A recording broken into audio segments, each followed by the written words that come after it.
먼저는 유럽이 하나가 된다는 겁니다.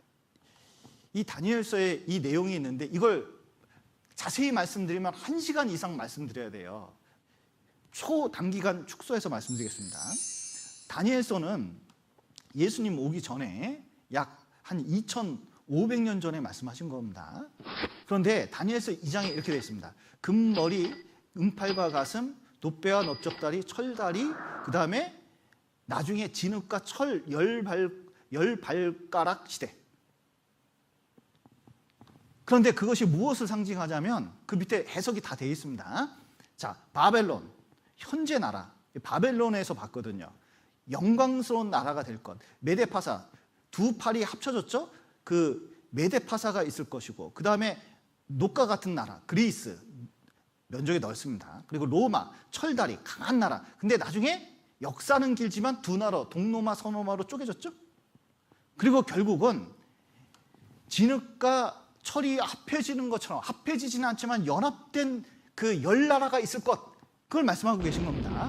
그리고 결국 마지막이 와서 다 부서질 것을 말씀하고 있고, 다니엘서 7장에는 사자, 곰, 표범, 무서운 짐승, 열불과 작은 불, 이렇게 말씀하고 계셔요. 똑같은 나라인데 요한계시록 13장에서는 이걸 거꾸로 봤습니다. 똑같은 내용이에요. 그리고 다니엘서 8장에는 수양과 수염소, 그리고 열불과 작은 불 시대인데, 중요한 것은 이 앞은 다 지나갔습니다. 해석이 다 돼요. 중요한 것은 바벨론, 메데파사, 그리스, 로마, 아주 대제국이 있었는데 유럽은 어디서 나오느냐? 로마에서 나온다. 이 땅덩어리가 다 크기가 틀리거든요. 면적이, 그 지역이 다 틀립니다. 근데 로마 지역에서 유럽이 하나가 되는 사건이 있을 것을 다니엘서에서 말씀하고 계신 거예요. 근데 보셔요. 여기 이 내용을 좀 정리하면 이렇습니다. 자, 이제 이 시대에 대한 예언을 너무 많으니까 이걸 축소해서 다니엘서나 성경에 있는 내용을 축소하면 이렇습니다. 유럽이 부상할 거다.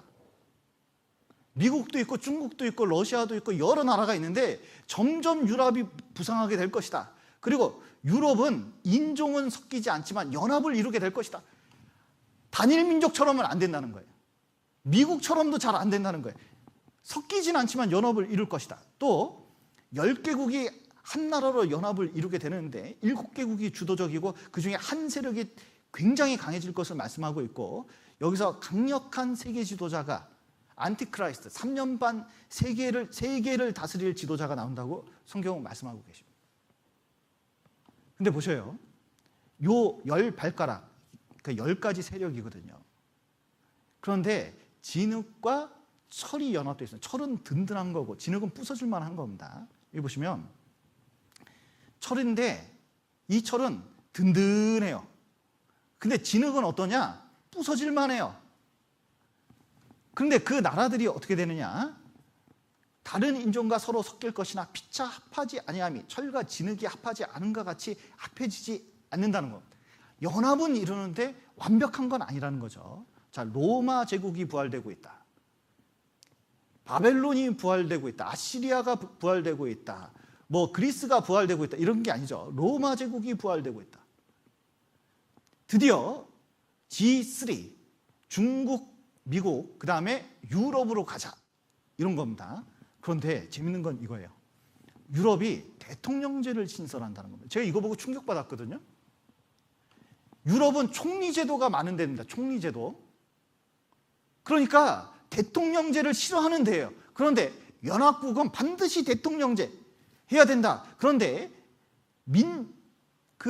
민족이 섞이지 않으니까 어떻게 이 방법을 해결할까? 서로 적대감이 있거든요.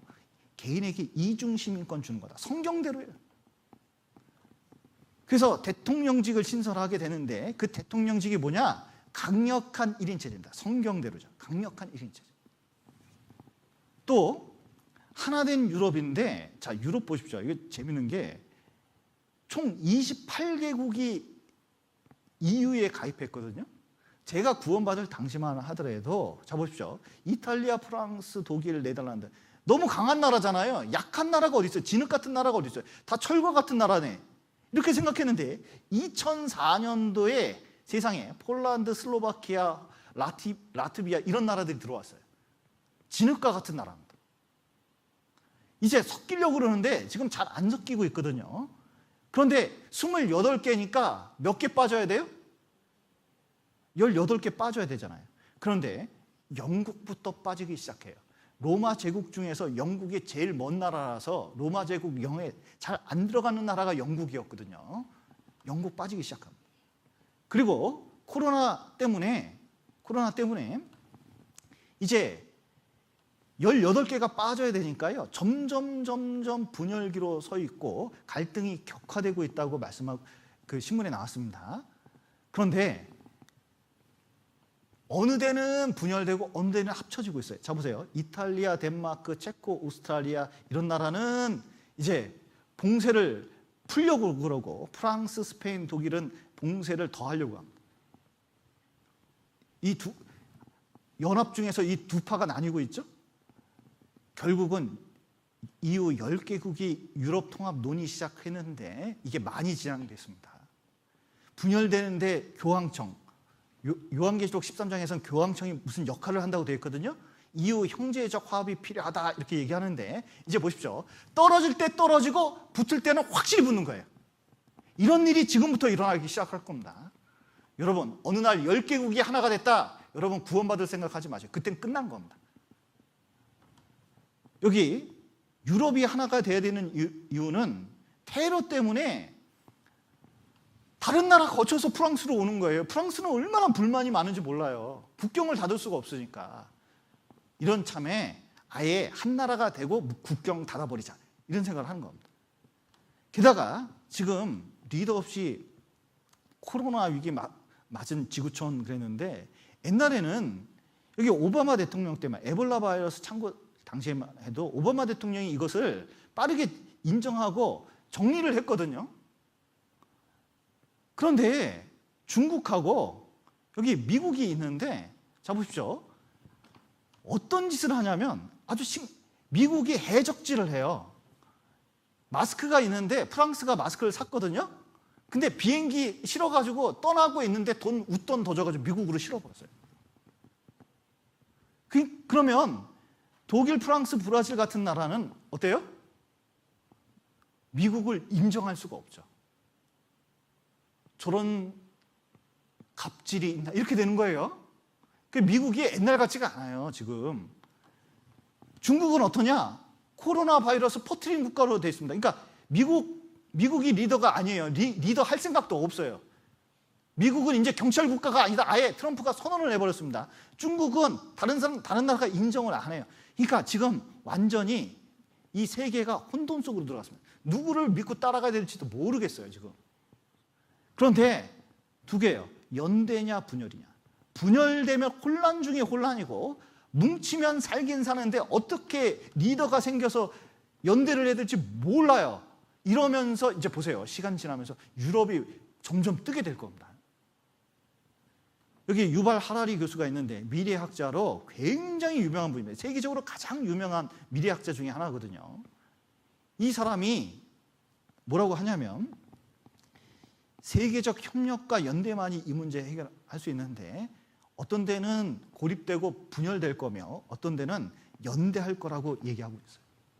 성경과 일치된 관점을 가지고 있는 겁니다.